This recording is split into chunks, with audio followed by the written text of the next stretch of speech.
welcome to this week's pose. I'm here with Jamie Marich, and she will be demonstrating bridge pose, also known as Setu Bandhasana.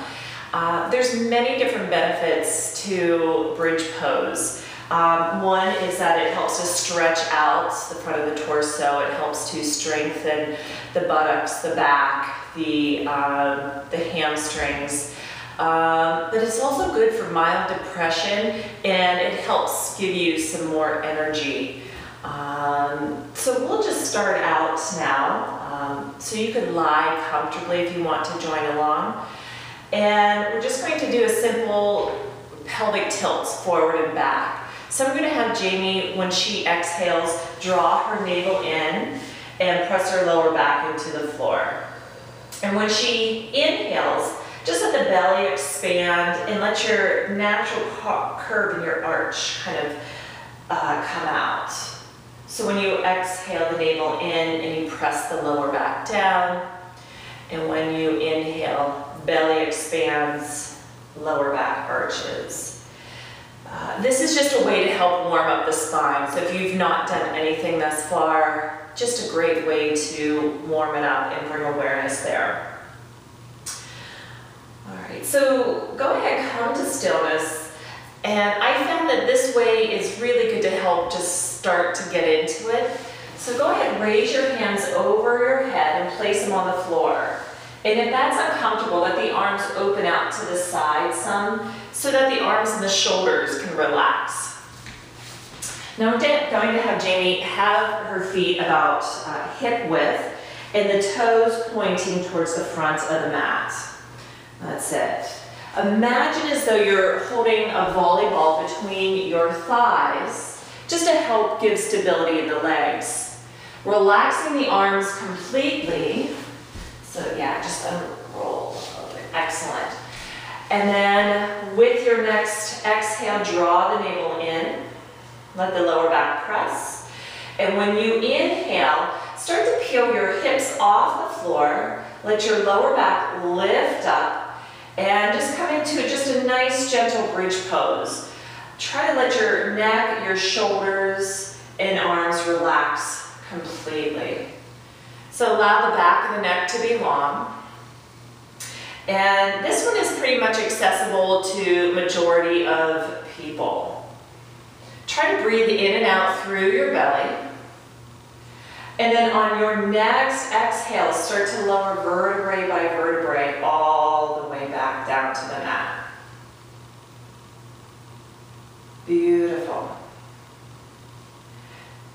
So eventually when those hips come down, you can separate the feet about mat width apart, let the knees draw in together, and go ahead and bring your arms down beside the body. Let the palms face down. Excellent. So I'm just going to adjust this.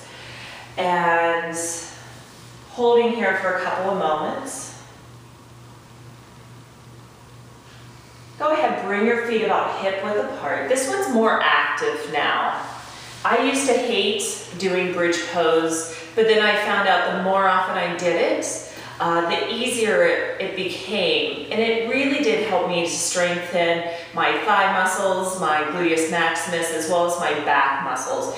And this is also wonderful if you have back aches or headaches. So this is something else that you can do, is the bridge pose, the Setu Bandhasana. Okay, so with the feet and knees about hip width apart, bring the arms down alongside the torso. With an exhale, draw the navel in. And with an inhale, peel the spine off the floor, lifting into bridge pose. Beautiful.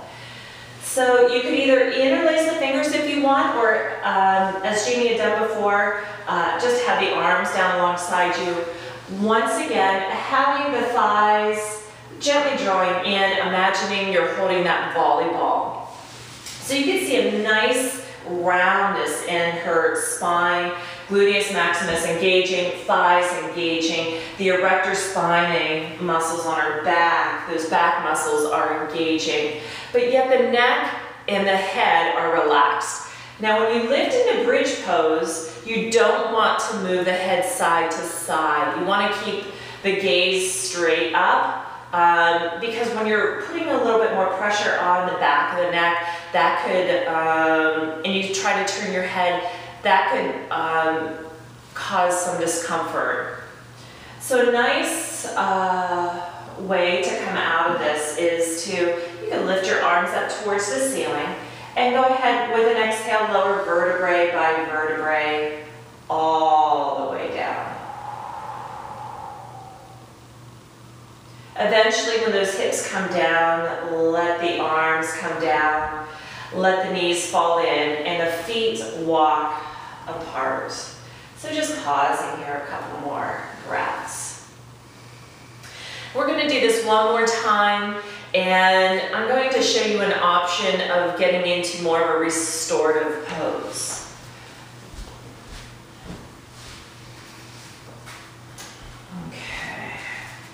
So one more active pose here. Bring your feet and knees hip width apart again. Toes pointing forward. Letting the exhale draw the spine into the mat. And with your next inhale, start to peel the hips off the earth, lifting into bridge pose. I'm going to give a little bit more description here. So go ahead, press into the base of the big toes. That helps to engage the inner thighs, contracting those inner thigh muscles. Think of reaching pubic bone towards the navel. And if comfortable, Jamie, maybe walk your feet towards your back or your shoulder zone. There you go. So now, just one more note here. You want to try to have the knees over the ankles. You don't want them past the feet, or you don't want them too much closer. Continue to breathe. Gently press into the space between the ears to allow the neck to lengthen. And here's where it becomes a restorative pose. I'm going to place a block, or you could place a nice, good, thick book, or even a cushion or a pillow underneath her sacrum, her lower back, her tailbone. So go ahead and lower it down, and you could readjust it if you want. It should feel honestly really, really good. If it doesn't, that could be a little bit too high for you. Even if comfortable, you could let the arms roll so the palms face up here. And this is where the body can just relax into the pose. So the heart is opening and the chest is broadening. And this gives you more of an opportunity to breathe deeper in and out of the belly. We spend most of our days in the completely opposite direction in the action of doing. So this is more of an action of surrendering. So allow yourself to surrender into this restorative bridge pose. And then to come out of that, go ahead, lift your hips up one more time, Jamie. And I'm just going to pull the block out from underneath you and very slowly lower vertebrae by vertebrae back down. And this is where the best part happens. Your back is able to completely relax. So let the feet come about mat width and the knees fall in one more time. And just pause there. Making any adjustments if you need to. So, thank you for joining us for this month's pose, Setu Bandhasana, bridge pose. Thank you again. Namaste.